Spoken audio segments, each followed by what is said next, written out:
طالب علم کے طور پر مجھے تو یہ اس طرح کا کام نہیں نظر آیا تاریخ میں، جو ہماری حدیث کی جو محدثین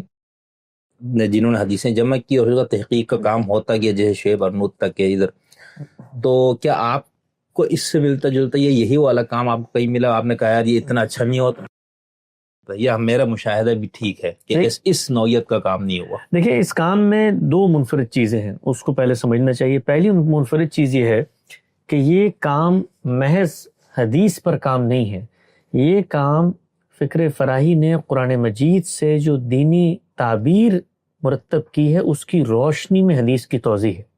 تو چونکہ فکر فراہی کے جو یہ حاصلات ہیں خود پہلی دفعہ سامنے آئے ہیں، ہماری روایت کے اندر آپ جانتے ہیں اس طرح ہم اس کو بیان کرتے ہیں کہ ہمارا جو منہاج ہے اس میں اصل کی حیثیت قرآن مجید کو حاصل ہے۔ قرآن مجید کسی بھی صورت کمپرومائز نہیں ہو سکتا، اور رسالت مآب صلی اللہ علیہ وسلم کی ذات والا صفات دین کا ماخذ ہے، اور پھر قرآن کو سمجھنے کے اصول مرتب ہوئے ہیں اس ڈسکورس میں گزشتہ 1.5 صدی کے اندر، اور اس کی روشنی میں قرآن مجید سے دین کے ایک 4 کارنرز بنے ہیں، ایک شاکلہ بنا ہے، ایک فریم ورک بنا ہے۔ تو اس فریم ورک میں کچھ چیزیں اپنی جگہ پر بیٹھ گئی ہیں۔ اس میں قرآن کی حیثیت کیا ہے، حلت و حرمت کی بنیادیں کیا ہیں، تصور فطرت کیا ہے، دین کے اندر کس طریقے سے احکام دیے جاتے ہیں، یہ سب چیزیں، اور پھر ان سے کچھ ناگزیر لازمی نتیجے مرتب ہوئے ہیں۔ قرآن مجید کی یہ حیثیت ہے تو پھر قرآن قطعی الدلالہ ہے، اسی طریقے سے قرآن کا ایک متعین متن ہے، اسی طریقے سے قرآن کی روشنی میں چیزوں کو پرکھا دیکھا جائے گا۔ تو ان چیزوں کا پہلی دفعہ صدور ہی فکر فراہی کی روشنی میں ہوا ہے، ان اصولی پرسپیکٹو میں۔ ٹھیک ہے، تو اس پس منظر میں جب حدیث پر کام ہوگا تو وہ منفرد کام ہوگا، وہ نیا کام ہوگا، وہ ہو نہیں سکتا کہ پہلے وہ ہوا ہو۔ یہ ایک زاویہ ہے۔ دوسری چیز یہ ہے کہ جو تحقیق ہے حدیث کی وہ تو ہوتی چلی آئی ہے، اور جامع متن کا تصور بھی موجود تھا۔ ایسا نہیں ہے کہ جامع متن کا تصور ہم نے پہلی دفعہ پیش کیا، بہت سارے آپ کو ایسے مسودات مل جائیں گے جن کے اندر اس پیمانے پہ تو نہیں، لیکن حدیث کے جو مختلف متون کے اندر اضافے آ رہے ہوتے ہیں ان کو متن میں شامل کرنے کی کوشش کی گئی ہے۔ کچھ خود ہمارے کام کے وقت بھی ہمارے سامنے تھے، اس کے کچھ حوالے یہاں پر موجود بھی ہیں، لیکن اس طریقے سے موضوع کا انتخاب اور اس زاویے سے جامع متن کو لے کر آنا کہ وہ فہم حدیث میں معاون ہو، نہ کہ محض متن حدیث کے اختلافات کو نمایاں کر رہا ہو، یہ ایک فرق ہے۔ یعنی ہمارے ہاں وہ حدیث ایک جامعیت سے بات بیان کر رہی ہوگی، ہم اس کے اندر اضافے لا کے یہ نہیں بتا رہے ہوں گے کہ اس کے اوپر مختلف لوگوں نے یہ کام کیا ہے۔ تو اس زاویے سے بھی یہ ایک نمایاں کام ہے، منفرد کام ہے، اور اس بڑے پیمانے پر جس پہ آپ جتنے اختلافی موضوعات ہیں، جتنی پرابلمٹک چیزیں ہیں، ان میں آپ روایات کو لے کر آتے ہیں۔ اس میں مثال آپ ذہن میں آتی رہیں گی اس وقت، کچھ حافظے میں چیزیں ہیں۔ مثال طور پہ ابھی دیکھیں نا، اب یہ روایت آپ روز پڑھتے ہیں، من تشبہ بقوم فہو منہم، یا من لم یتغن بالقرآن لیس منا، اس طرح کی چیزیں آپ پڑھتے ہیں، یا امرت ان اقاتل۔ اب ان کو اگر آپ اس زاویے سے اس پرسپیکٹو میں رکھتے ہیں تو زمین و آسمان تبدیل ہو جاتا ہے۔ مثلا آپ کی دیکھیے، یہ روایت ہماری اس کتاب میں بھی زیر بحث آئی ہے، لیکن کس عنوان کے تحت زیر بحث آئی ہے؟ اتمام حجت اور عذاب کے تحت۔ اب آدمی حیران ہوگا کہ یہ روایتیں ہم روز پڑھتے ہیں، روز سنتے ہیں، بھائی من تشبہ بقوم فہو منہم، ہمیں تو بتایا جاتا تھا، آپ کو خود آپ دینی زندگی آپ نے مدرسوں میں گزاری ہے کہ بھئی کفار کی مشابہت کے انکار میں کہا ہے۔ اسکالر کوئی کچھ مدرسہ بالکل کہتے تھے، یہ ہمارے ان کو کاٹ دیتے تھے جو ہوتے تھے کفلنگز والے کہ بھئی من تشبہ بقوم فہو منہم۔ تو اب ان کو اگر آپ ان کے اندر اتر کے دیکھیں تو بالکل مختلف بات ہے۔ مثلا اگر یہ روایت ہے، مجھے یاد پڑتا ہے اس کا متن تھا پورا کہ جعل اللہ رزق تحت ظل رمحہ فجعل الصغار علی من خالف امری من تشبہ بقوم فہو منہم وحشر معہم۔ رسول اللہ نے فرمایا کہ میرا رزق تلواروں کے سائے میں رکھ دیا گیا ہے، یعنی اب مجھے خدا نے بھیج دیا ہے،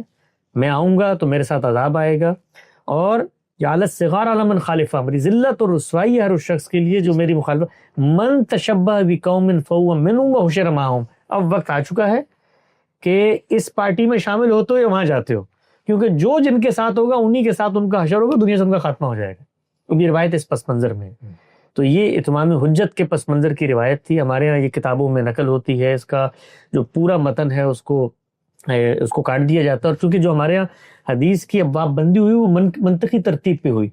وہ دین کے اس پورے کینوس کو سامنے رکھ کے ابواب بندی نہیں کی ہے، وہ جو آپ کی روزمرہ زندگی سے اس کے متعلقات ہیں اس پس منظر میں اس کی ابواب بندی ہوئی۔ یہ مشہور روایت ہے کہ جو آپ نے ٹخنوں سے شلوار نیچے کی تو یہ فف النار جو ہے، اب اس کی آپ ابواب بندی کریں، اس کو اصل میں دیکھیں تو وہاں زیر بحثی تکبر ہے۔ یہ ہے من لم یتغن بالقرآن لیس منا، اس کو آپ دیکھیے، شروحات کھولیے بھائی، تغنّ بالقرآن اگر آپ نے نہیں کیا، قرآن کو غنا سے نہیں پڑھا، تو آپ جو ہے وہ ہم میں سے نہیں۔ اب اتنی بڑی وعید ہے، یعنی ساتھ میں آپ صلی اللہ علیہ وسلم اپنی ملت سے خارج ہونے کا امکان کر رہے ہیں، تو اب آپ بھی خارج، میں بھی خارج، اگر ہم اس کو اس طرح سے نہیں پڑھتے تو پھر اس پہ پھر دینی فہم کی ایک توجہ ہوتی ہے، نہیں آپ قدرت رکھتے ہوں غنا کی تب بھی اس کو نہ پڑھیں، لیکن جس وقت آپ متن پہ غور کرتے ہیں، اس کو جمع کرتے ہیں، اور پھر آپ کے اندر عربیت کا اچھا ذوق ہے، اس پس منظر اور دین کا پورا فریم ورک واضح ہے۔ مثلا اللہ تعالیٰ نے جنت جہنم کا کرائٹیریا بتایا ہے، اس کے اندر کوئی اس طرح کی چیز آئی نہیں سکتی کہ آپ مثال کے طور پہ قرآن مجید کو اگر غنا سے نہیں پڑھتے تو یہ آپ جہنم، اس میں تو بھائی اخلاقی حرمتیں ہیں، اس کا پورا نظام ہے، وہ عقل و فطرت کے مطابق ہے، اس کے اندر آپ حکم اٹھائیں اور یہ انڈیپینڈنٹلی آپ اس کا اطلاق کر دیں۔ تو خود یہ روایت آپ یہ تھی کہ اب جب ہم اس کو جمع کرتے تھے تو جب پورا واقعہ سامنے آتا، اب سوچیں یہ روایت جو ہے صحابہ اکرام بازاروں میں پڑھتے تھے، یعنی بازار میں جب گئے ہیں تو اس روایت کو پڑھ کے کہتے تھے کہ التجارکم خیرکم، یعنی یہ تاجروں تم یہ سمجھتے ہو کہ یہ تمہارے لیے تجارت بہتر ہے، اور اس کے بعد وہ کہتے تھے کہ یہ جو تم تجارت کر رہے ہو یہ کچھ بھی نہیں ہے، من لم یتغنى بالقرآن لیس منا، جس نے قرآن کو تغنى بالقرآن نہیں کیا وہ ہم میں سے نہیں۔ تو اب اس کا کیا مطلب ہے؟ یعنی تجار کو آپ کہہ رہے ہیں کہ تم کاروبار میں لگے ہوئے ہو، اور جس نے قرآن غنا سے نہیں پڑھا وہ ہم میں سے نہیں۔ تو پھر جب آپ اس کو اس کے پس منظر میں رکھ کے دیکھتے ہیں، اس کی زبان پر غور کرتے ہیں، تو یہ تغنّا بالکل اسی مفہوم میں جو قرآن مجید میں ہے، فَوَجَدَكَ عَائِلًا فَأَغْنَىٰ۔ اور رسالت اللہ صلی اللہ علیہ وسلم نے فرمایا کہ قرآن جیسی نعمت تمہیں ملے اور تم یہ ملنے کے بعد اس سے غنی نہ ہو تو پھر تم ہم میں سے نہیں ہو۔ تو پھر انہوں نے فرمایا تجارت کسبت، یعنی کیا تم تجارت میں کماتے ہو؟ بھائی قرآن اصل چیز ہے، سرمایہ، یہ ملنے کے بعد اگر تم تجارت سے غنی ہو گئے ہو، قرآن سے غنی ہونا تھا، یہ آنا تھا، تو اس کے بعد تم نے اس کو سینوں میں بسانا تھا۔ تو اس پس منظر میں ہزاروں روایات ہیں جو یہاں پر زیر بحث آئی ہیں، تصویر کے متعلق روایات ہیں، اس طرح کتا پالنے کے متعلق روایات ہیں، عذاب قبر سے متعلق روایات ہیں، پھر جنت جہنم کے اعمال سے متعلق روایات ہیں، پھر قیامت کی نشانیاں یہاں پہ زیر بحث۔ تو جتنے پرابلمٹک موضوعات تھے ان کو لے کر بتانے کی ہم نے کوشش کی ہے کہ روایات کو قرآن کی روشنی میں پرکھا جائے گا، روایات پر غور و فکر کے اصول کیا ہیں وہ ہم سب نے اپنی کتاب میزان میں لکھے تھے، ان اصولوں کا ہم نے اطلاق کر کے اس مجموعے کو مرتب کیا۔ اور سوالات سے، لیکن یہاں پہ ایک ذکر ضمن آیا ایک کتے والی، جی اس کو ذرا حل کرنا۔ اس دن ہمارے ایک اسٹوڈنٹ نے کہا سر وہ کسی نے کتا رکھنا تو ان کی دادی نہیں مان رہی، تو میں آپ کی بات کراتا ہوں، ان کو آپ مطمئن کریں کہ رکھنا کوئی حرج نہیں۔ تو میں نے کہا میں تو اس پوزیشن میں نہیں ہوں، میں آپ کو راستہ بتا سکتا ہوں کہ کہاں سے آپ کہ جس میں آپ کتا رکھ سکتے، تو میں نے کہا غامدی صاحب کی فکر پہ رجوع کرے۔ تو یہ ان حدیثوں پہ تو بہت زیادہ وہ ہے جی، ان روایتوں پہ بھی ہم نے کام کیا ہے، لوگ اس کو تفصیلی طور پہ وہاں دیکھ سکتے ہیں۔ میں ایک خلاصہ صاحب کو بتا رہا ہوں کہ وہ جو روایتیں ہیں ان کو ان کے سیاق و سباق سے بالکل کاٹ دیا گیا ہے، اور ساتھ محمد صلی اللہ علیہ وسلم کی نسبت سے جو چیزیں آتی ہیں جس میں کتوں کو جس طریقے سے وہاں سے نکال دینا ہے اور کہنا ہے کہ کتے جہاں پر وہاں فرشتے نہیں آتے، اس طرح وہ ہم نے وہ روایتیں اصل روایتیں دریافت کی ہیں، ان روایتوں کو لکھا ہے وہاں پہ، اور خود رسالت محمد صلی اللہ علیہ وسلم کی زبانی وہ چیزیں بالکل دو چار کی طرح واضح ہو گئی ہیں۔ یعنی آپ صلی اللہ علیہ وسلم جو ہے وہ ہمیشہ وحی کے لیے منتظر رہتے تھے، بہت دن گزر گئے اور جبریل نہیں آئے، تو اس کے بعد جب جبریل آئے تو ان کا آپ سے مکالمہ ہے، اور اس مکالمے میں یہ ہے کہ جب پوچھا گیا کہ بھائی آپ نہیں آ رہے تھے، تو انہوں نے بتایا کہ جب میں آیا تو یہاں پر ایک کتا بیٹھا ہوا تھا نیچے، اور فرشتوں کو جو ذوق ہے وہ اس سے ہم آہنگ نہیں ہے کہ کتے بیٹھے ہوئے ہوں بھونک رہے ہیں اور اس موقع کے اوپر وہ پیغمبر پر وحی کا اجرا شروع کر دیں۔ تو اس پس منظر میں رسالت محمد صلی اللہ علیہ وسلم نے کتوں کو اپنے آپ سے دور کیا اس موقع پر کہ جو وحی کا سلسلہ ہے اس کے اندر کوئی انقطاع نہیں ہونا چاہیے۔ پھر بعض موقعوں پہ ایسا بھی ہوا کہ جس وقت وہ جبریل آئے تھے تو جیسے ہمیں ابا ہوتا ہے نا، ہم کسی گھر میں داخل ہوں اور وہاں پر کتے نے کوئی، یا کتا کیا بچے نے کوئی مثال کے طور پہ غلاظت کی ہوئی ہو، تو طبیعت کو ابا ہوتا ہے، آپ فوراً سے مڑ جاتے ہیں۔ تو وہاں پر بھی یہی معاملہ تھا، چنانچہ روایت کے اندر آتا ہے کہ رسول اللہ صلی اللہ علیہ وسلم نے ان کو کہا اپنی اہلیہ کو کہ اس کے اوپر پانی پھینکو اور اس کو صاف کرو یہاں سے، کیونکہ جبرائیل اس وجہ سے نہیں آ رہے۔ تو وہ کتوں کی موجودگی میں بالعموم فرشتے کہیں نہیں آتے، اس سرے سے وہاں پر زیر بحث ہی نہیں ہے، یعنی کتے نے وہاں پر کوئی اس طرح کا معاملہ کر دیا تھا جس سے ایک فرشتے کی طبیعت کو ابا ہوا، اور اس سے انہوں نے آنے سے اعتراض کیا، اور اس سے پیغمبر صلی اللہ علیہ وسلم کے ہاں ایک جذبہ پیدا ہوا، کیونکہ یہ اتنی قیمتی چیز تھی اور ایک جانور کے اس طرح کی حرکت کی وجہ سے وہ جاری ہے۔ تو ہم نے ان تمام روایات کو وہاں پر جمع کیا ہے ذخیرہ حدیث سے، اور اس میں بتایا ہے کہ خود قرآن مجید اس معاملے کو کیسے دیکھتا ہے. اس نے بتایا ہے سورہ کہف کے اندر کہ وہاں پر کتا وہاں پر ان کے ساتھ موجود تھا, کتے کے جی ہاں وسیع. تو پھر بتایا کہ کتے کا شکار آپ کے لیے جائز کر دیا. پھر یہ بتایا قرآن نے کہ یہ جو علم ہے کتے کے پاس, یہ ہم نے اس کو سکھایا ہے. تو اس تمام چیزوں کی روشنی میں اس پورے ذخیرے کو ہم نے حل کیا. اور پھر ایک روایت آتی ہے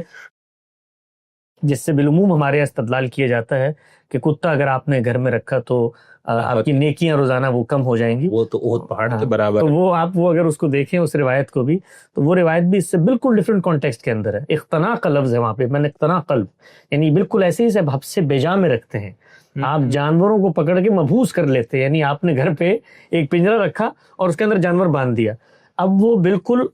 محبوس ہو کے وہاں پہ بیٹھا ہوا ہے, جیسے آپ کسی کو کیپچر کر لیتے ہیں. تو پیغمبر صلی اللہ علیہ وسلم نے فرمایا کہ بھئی انسان تو انسان, آپ انسان کی جان کو حرمت حاصل ہے, ابرو کو حرمت حاصل ہے, اس کو اس طرح مقبوض نہیں کر سکتے. انسان تو انسان, جانوروں کے ساتھ بھی معاملہ نہیں کر سکتے کہ بلا ضرورت آپ جانوروں کو گھروں کے اندر پنجروں میں بند کر کے اس طریقے سے رکھیں. اور جس نے یہ کام کیا تو اس کی پھر اتنے خیرات نیکیاں جو ہیں وہ روز کم ہوتی چلی جائیں گی. تو اس پس منظر کی روایات ہیں, باقی تفصیلی طور پہ کتاب نہیں, وہ ابھی موقع نہیں, ویسے اس پہ آپ سے ایک تفصیل سے بات کروں گا کیونکہ مجھے تو آپ کی گفتگو سے کچھ اور مسائل پیدا ہو گئے. آپ کے مسائل ختم ہو جائیں گے تو ہو نہیں سکتا. بہت اچھا. ایک اور چیز بتائیں نا آپ, جیسے ایک تو آپ نے مکتبہ فراہی کے اصول اور اس کے تناظر میں سب یہ تو بالکل منفرد ہو گیا, لیکن اس سے ہٹ کے بھی اس طرح سے تو کوئی کام نہیں ہے نا کہ بالکل کسی محقق نے, یعنی ابھی میں 3-4 ابھی جو عہد حاضر میں اس کا میں الگ سے ذکر کروں گا. اس سے پہلے ہم بات کریں, یعنی آج سے 100 سال سے پیچھے کی بات کریں, تو وہاں پر کوئی ایسی مثال کہاں ہے کہ جس کے اندر کسی آدمی نے, کسی محقق نے, حدیث پہ کام کرنے والے نے کوئی اس طرح کا کام کیا نا کہ ایک حدیث جو مختلف طرق سے موجود ہے اور ایک متن بنانے کی کوشش کی. یہ نہیں ہوا, اس طریقے سے نہیں ہوا, اس طریقے سے نہیں ہوا. کچھ کتابیں مجھے قدیم عہد میں ملی جن کے اندر متون کے اختلافات جو ہیں ان کو نیچے تو لوگ ذکر کرتے ہی ہیں, بعض جگہوں پہ متون میں رکھنے کی بھی کوشش کی گئی. عالم عرب کے اندر ایک بڑا مجموعہ ہے حدیث کا, نام میرے ذہن میں بھی نہیں آ رہا, میں آپ کو بتا دوں گا, اس کے اندر ملی. لیکن یہ جو ترتیب ہم نے کریٹ کی ہے, یہ ترتیب پہلے سامنے آئی. یہ تو آپ کو ہر جگہ ملے گی. ابن حجر کی آپ کتاب اٹھا لیں تو اس کے اندر بھی وہ روایت آتی ہے, اس کے 10,000 اختلافات نیچے آ جاتے ہیں. لیکن اس طریقے سے موضوع کا انتخاب, پھر نمائندہ روایتوں کو اس کے اندر سے نکالنا, پھر ان روایتوں میں سے جامع متن کا انتخاب, پھر جامع متن کو آپ اس طریقے سے پریزنٹ کریں کہ پورا کا پورا جو ذخیرہ حدیث اس سے متعلق ہوتا ہے وہ نیچے کور ہو جائے, یہ ایک منفرد ہے. بہت اچھی